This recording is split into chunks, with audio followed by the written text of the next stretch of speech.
the last time that I made a video, I got cut off. I wasn't sure. As you know, I put my old iPhone 6 in my pocket and I talk. I don't really see what's going on, so by the time I got all the way home, I found out the video had cut off, and I figured it was when I hit that palm tree.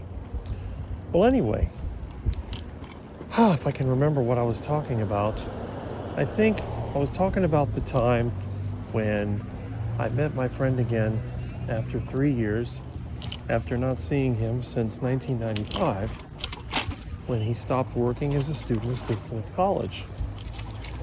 So what I did, I took advantage of the opportunity. I had his phone number again.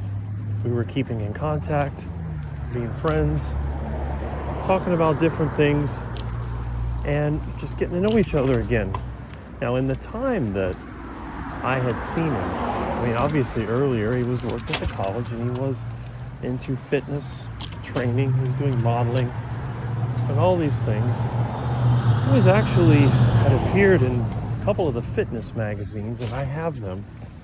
But again, my friend has never publicly came out as a carnivore, and I guess because of his investments and contacts and whatever, he's been pretty private about his life. So I'm trying to be as vague as possible. If there are things that don't make sense, it's just because of that. And my memory isn't perfect, although I think it is better than a lot of other people that I know, because many of the people I know, they tell me stories, but they can't tell me anything close to what date it was or where it happened. People give me information that I know is incorrect. Locations and things that were here, they tell me about different stores and whatever. Well, anyway, I decided that having a friend like that was a good thing, and we did spend a lot more time together. Even though my parents seemed a little baffled. I'm not the kind of person that would be considered extremely social. It's probably one of the reasons why my YouTube channel hasn't blown up. But you know how it is.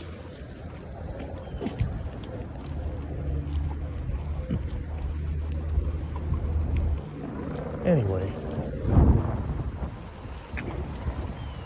one of the points that I kept hearing from him, as well as other people, was about my diet and the effects it would have. But he's the first friend I ever had that saw it as a positive. And because of his bodybuilding and fitness background, he became very knowledgeable about diet, lifestyle, and so on. And he was the first person to ever say that my lifestyle was not the heart attack diet, as I said it was, but actually was a healthy diet. Now think about it. I've never had any chronic health conditions, except for when I was younger. I used to get sore throats easily, ear infections, and lots of sinus infections. These effects remain with me to this day. Now, my hearing is good, but my right ear is a little bit distorted because I had a really bad ear infection when I was younger.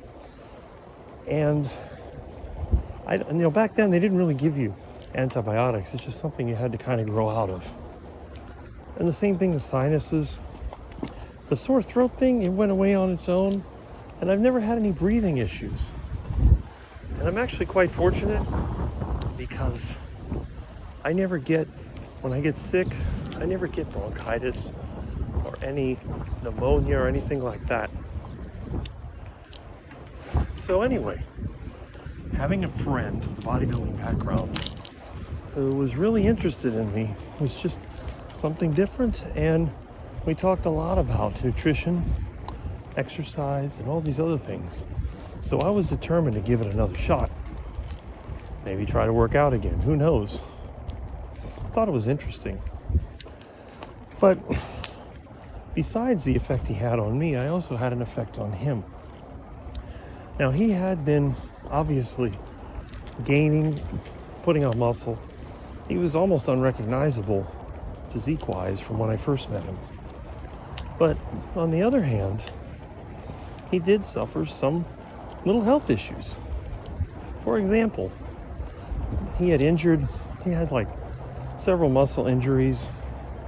He had done something to his hamstring and had a quad injury, and he had another, some type of back injury, like a lot of different injuries. None of them were really serious, but they did sort of bother him. Trying to work out sometimes just didn't feel great. The other problem he had was the energy. Now, he would look at me, someone that eats a deadly diet, has lots of energy. He used to believe that carbohydrates were very important for good energy. But over time, he began to doubt it. And he's one of the first people I ever knew that said that, carbohydrates and fats are both energy sources, but it would be like gasoline and diesel. You could run gasoline in an engine, but if you put gasoline in a diesel engine, like I told him, it just explodes too quickly. It'll blow it up. So he had this idea that maybe eating more fat and less carbohydrates would be better, because using fat for energy would be a lot less stressful on the body than using carbohydrates. Now, the first time I had met him was in '93 when he was student assistant. And I know that at times he would go on these diets, bulking and cutting. When he was bulking, he'd eat everything in sight, lots of carbohydrates. But then when he was on the cutting diet, he would cut the carbohydrates back to almost nothing. And I guess you could consider that a carnivore diet. It's like the story that Anthony Chaffee talks about. And over time, he noticed that this worked quite well. Now, the drawback was when he would shift from a carbohydrate-heavy diet to the plant, to more meat, the energy level just wouldn't work. Let's see what we got going on over here. It looks like they're planting some trees on this part of the turnpike now. They're doing something. It looks like they're putting in concrete poles. It's amazing the amount of money they spend on some of these ridiculous projects. Superior, what the heck is that? Not sure.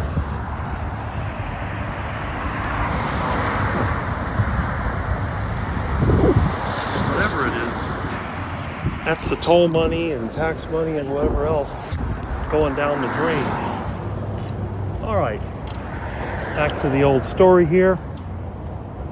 Now, my friend, who was heavily into bodybuilding and fitness, diet was very important. And he used to have that old saying that people would say, abs are made in the kitchen. Well, that was something that he took to heart. So with that knowledge, being around me more, he noticed a few things that he pointed out to me. First of all, some people are morning people, some people are night owls. Well, I'm actually a combination. I get up in the morning ready to go, and I can work until late. I could work till almost midnight. Then I go to sleep. Most people that eat a heavy meal of meat will become sluggish. But on the other hand, I tend to be more active, even after I eat. And that's another thing that he found to be just really different. So, with all these things being brought up to me, I realized that I was more unique than I thought. Now, I've always joked around about heart attacks. I'm gonna fall right down and not come back. That was my thing.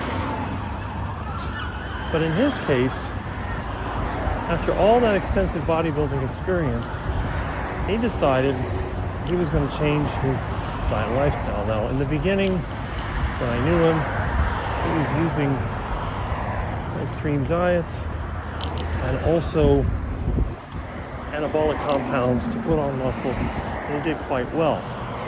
He had built a physique that was very well built, but not overstuffed with fat. So his idea was this. After not seeing me for 3 years and noticing that I don't change, despite doing absolutely no exercise, in his case, he found that if he continued to eat the bodybuilding diet, he would run into all kinds of issues. And one of those issues would be putting on excess weight when you are not training. So if you don't keep exercising and you eat that diet, he started putting on additional fat. But yet, there's Rick doing whatever he wants, eating as much food as he wants, knocking out 2 pounds of meat. So what we did, he was living at his parents' house at the time, and he invited me to a barbecue at the house.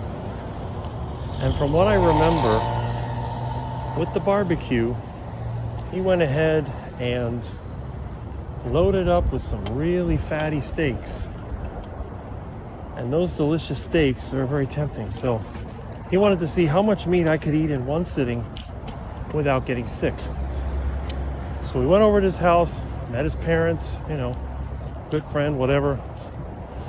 And we had some T-bone steaks, which are my favorite, and some ribeyes, and he started cooking. Now, he was able to eat a little over 2 pounds of steak before he tapped out. I ate 4 pounds of steak, and most of that was T-bone, but some of it was ribeye. And there was more meat there. I told him I could continue to eat the meat, but after that 4 pound amount of meat, I started to get really full. I couldn't swallow anymore. I didn't feel full. I just couldn't swallow. And that was kind of scary. So I had to go outside and spit a little bit of it up just to be able to breathe normally. But anyway, after we had that delicious meal, then I was pretty much tired out. I was like, I don't feel like eating anything. And I do remember, we were there talking more about different things. Now, this was 98, and we had the .com bubble. And the thing is that, because although he studied engineering, he was never able to get work in the engineering field. But a lot of the people that he worked for when he did his personal training were people with money. And just like any other intelligent man, he would look at them and say, these people are not that smart. These people are basically, they're not brain dead, but their intelligence is quite low. And he wonders, how in the world these people get so rich? I said, well, the number one way anybody gets rich is they inherit the money. That's usually what it was. The vast majority of these people inherited money. Now, some of them obviously had college degrees, some of them were doctors, lawyers, whatever, but when it comes down to it, they all came from rich families. None of these people were self-made millionaires. And all it does exist, it's pretty rare. So he basically, thinking, man, what other way can you get money? He's over there doing personal training, but working for rich people is not great. They tend to be difficult to deal with, they're demanding, and a lot of times they just don't want to pay you what you're worth. That seems to be one of their traits. Now, in terms of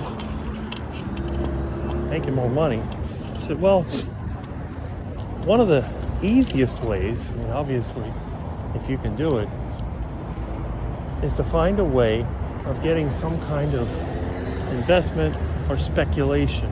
And generally, it's a matter of luck. If you can go and speculate on something, get paid a lot of money for it, that's what you'll do. I wonder what they're building back here in the police station. They're always building something in this county. Anyway,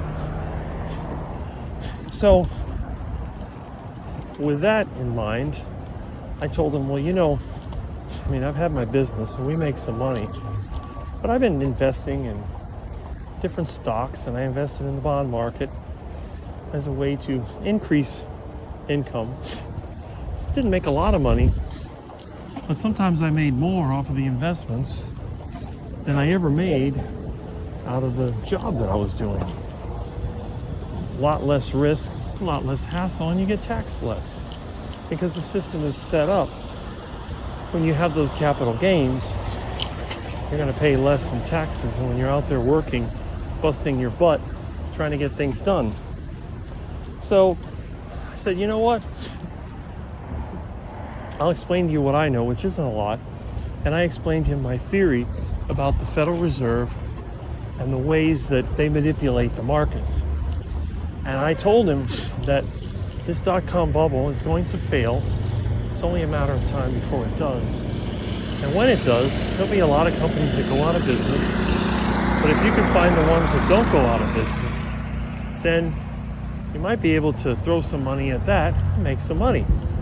And you can also hit the bond market. Usually when the economy takes a crap, people start rushing into bonds. That causes the interest rates to go down because the value of the bond goes up. So if you grab a few bonds, you can dump those when they inevitably manipulate the interest rates. Because the way the Federal Reserve manipulates interest rates is by pumping funny money into the banking system by buying short-term debt. And I didn't understand the process completely, but I had this theory. And I tend to be sort of a negative person because I believe that the people at the top, the elites, are parasites. All of them. Just some of them are worse than others. And again, some parasites have benefit. You could think about, I don't know, maybe somebody that has too much iron in their blood, they might put leeches on there to lower that. So if your economy is excessively productive, maybe they have some benefit. But in general, parasites are a bad thing. So my friend that was very much into fitness, he started to get into finance. Now the great thing about him is that as intelligent as he is, he was able to learn this rather quickly. And he started hitting the market. Well, by 1999, he had gotten into some of the stock market, some of the bond market, and then he figured out shorting. So he started getting into that as well. Well, it's like anything else. Once he gets into it, he tends to master it. When the market started to take a crap in 2000 or whenever that was, he was well positioned and started to make really good income. And I think that's pretty amazing when you think about it. Now, this was someone that basically had no money at all, but was then able to get a pretty good income going.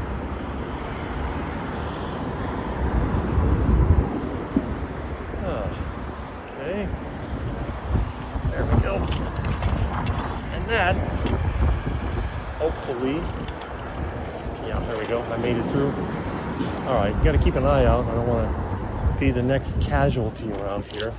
They don't make it easy for us pedestrians and cyclists, Pretty rough. Well, anyway, after all this time, we would talk about different things, and the economy was one of them, and of course health and fitness was another. He started to do pretty well. Now,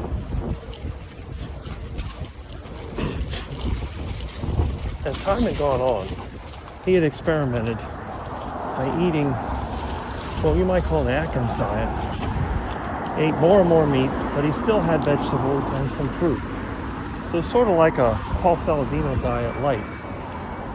And he noticed that when he stopped eating all the carbohydrates, such as rice and pasta, any of the seed-based foods, continued to eat some fruit and low-carbohydrate vegetables, such as broccoli and cauliflower, and he was also doing the fermented cabbage like sauerkraut and the fermented tomatoes that I showed him how to make. He was also gardening, something that he had tried before and failed. I taught him some of my gardening techniques. So it turned into a really nice sort of friendship. You could learn things. I learned a lot from him as well about the way that you can put on mass, although I never put it into practice. And it was interesting. Got a little food truck there. They've got food trucks all over the place here. I'm gonna have to see if any of them are running seed oils. I might be able. A lot of times they don't speak English, but they do. I'm gonna try to get in contact with them, try to get a new source, because hopefully soon my truck will be working and I will have a need for those seed oils again. Well, anyway, so after all this time, we had become pretty good, talking pretty much every day for a while. Really good friends. Now, generally in the summertime, he would go out of town with his family to meet some of the other family members. Their family was from Minnesota. They are, I think their background is a combination of Swedish and German. So this is where they used to go. And every year he would leave. But at that time, when he'd go out of town, he'd call me up and tell me all the different things that he'd seen. And it was always good, So what happened next? Well, after being friends for a while, he had expressed his interest about moving. Obviously, all of us that are born and raised in Miami hate this place unless we're mentally ill or come from a rich family where you can sort of live off the money. And he was tired of living here, dealing with these wealthy people and trying to scrape by. And since he had family and friends up in Minnesota, he decided he was going to move there, which I thought was really interesting. Now, like me, he hates hot weather, and like me, he can sweat a lot, because I know I do. So, but moving to a place that extreme seemed like quite a change. But then again, it's not too bad, I guess, once you get used to it. The good thing about him is that he had been making money off investments. He got that down to a science. When the market took a crap, instead of losing money, he actually made some money. So that was pretty good. Actually very impressive. And with that in mind, it was pretty simple for him to just continue doing what he did. He didn't have to go back and forth to work. Traffic is getting bad. So instead of having to go over there, he used to have customers on Fisher Island and some of the condos around there. He seemed to have wealthy clientele, and I never really knew the reason why, but I found out later. But anyway, let's just say he was no threat to any of the wealthy man's trophy wives. So that's one of the problems they have with the trainers. They try to get somebody to train them, and they're going to go after them. So you have to have a trainer who's not interested in them. That's the only way that you can trust them. But anyway, by that time, he had been visiting up there in the north, and he was really excited because they had a lot of these farms. They had places where they were raising cattle, growing all these things.